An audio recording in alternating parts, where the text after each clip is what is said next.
Hi this is Padma and welcome to my channel taste of India. నేను ఈరోజు పెద్ద గోధుమ రవ్వ, అదే బన్సీ రవ్వ అని అంటారు, బ్రోకెన్ వీట్ అని కూడా అంటారు దీంతో నేను హల్వా తయారు చేస్తున్నాను.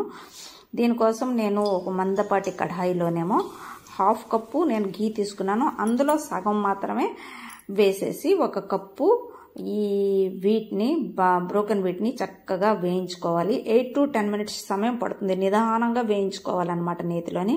దీన్ని ఎంత బాగా వేయించుకుంటారో దాని టేస్ట్, దాని ఎరోమా అంత బాగుంటుందన్నమాట. మొత్తం చక్కగా ఒక 8 to 10 minutes నిదానంగా ఓపికగా వేపుకోవాలన్నమాట. తప్పదు ఇంకా అది. దాని తర్వాతనే అందులో ఏ కప్పుతో అయితే మీరు రవ్వను తీసుకున్నారో అదే కప్పుతో 3 కప్పుల కాస్త వేడి నీటిని వేసుకోండి. నిదానంగా వేసుకోండి, చేతి మీద కావరి వచ్చే ఛాన్స్ ఉంటుంది. అందుకే జాగ్రత్తగా వేసేసి కలిపేసుకున్న తర్వాతనే దాన్నేమో మూత పెట్టేయండి. ఒక 10 to 15 minutes వరకు. అక్కడ హోల్ ఉంది కాబట్టి మూతకి నేను అక్కడ కాగితం పెట్టేసి సెట్ చేసేసాను, బయటికి గాలి వెళ్లకుండా వేరగా ఉడుకుతుందని.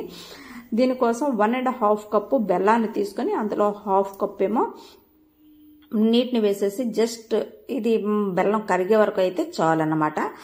డైల్యూట్ అయ్యే వరకు వేడి చేసేసుకోండి, అంతేను. 15 minutes తర్వాత మన దలియా చక్కగా, మన హల్వా చక్కగా ఉడికిపోయింది. చూసారు కదా, చాలా చాలా చక్కగా మెత్తగా ఉడికిపోతుంది. బాగా వేపుకున్నాము, వేడి నీటిని కూడా వేసుకోవడం వల్ల చక్కగా వేగిపోయింది. ఇప్పుడు ముందుగా వేడి చేసి పెట్టుకున్న, డైల్యూట్ చేసి పెట్టుకున్న బెల్లం వాటర్ ఉంది కదా, ఈ హల్వాలో వేసేసుకోండి. చక్కగా మరొక గడి బాగా వేయించేసుకోండి. బాగా కలుపుకోండి. చూడండిలాగా ఇలా కలుపుకుంటూ ఉడికించుకుంటూ ఉండాలన్నమాట. మిగిలిపోయిన ఘీనేమో ఇందులో వేసేసుకోండి. ఫైనల్గా వేసేసుకొని మరొకసారి చక్కగా కలుపుకొని అందులో ఫైనల్గానేమో ఇలాచీ పౌడర్ని వేసుకోండి. ఇది ఫైనల్గా ఇలాచీ పౌడర్ వేసేసుకొని మరి ఇంకోసారి చక్కగా కలుపుకుంటూ ఉడికించుకుంటూ ఉంటే చాలా చాలా చూసారా, జారుడు కన్సిస్టెన్సీ ఇలా ఉండాలన్నమాట.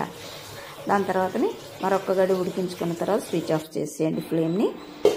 దాన్ని ఒక అరగంట అలా వదిలేయండి. అరగంట వదిలేసిన తర్వాత చూసారా ఎంత చిక్కటి ముద్ద కన్సిస్టెన్సీ, తేమగా ఉంటుంది. చాలా చాలా చాలా చాలా చాలా చాలా యమ్మీ యమ్మీ యమ్మీ రెసిపీ. మా అమ్మాయి 10-15 సార్లైనా చెప్పుంటుంది, మమ్మీ ఎంత టేస్ట్గా ఉందో హల్వా అనేసి. మరుసటి రోజు ఫ్రిడ్జ్లో కూడా పెట్టుకొని తింటే దాని టేస్ట్ ఇంకా డబుల్ అయిపోయిందంట, అంత బాగుందనేసి చెప్పింది. చూసారు కదా, ఫైనల్గా డ్రై ఫ్రూట్స్ వేసుకొని తినడమేను. డ్రై ఫ్రూట్స్ దీనికి అంత ఇంపార్టెన్స్ ఏం కాదన్నమాట. అసలు అన్నవరం ప్రసాదంలో డ్రై ఫ్రూట్స్ వేయరన్నమాట. మీరు కావాలంటే కాస్త పచ్చకర్పూరం కూడా వేసుకుంటే ఇంకా బాగుంటుంది. నేను వేసుకోవడం మర్చిపోయాను, మీరు కావాలంటే వేసుకోండి, ఇంకా బాగుంటుంది. So must try this recipe.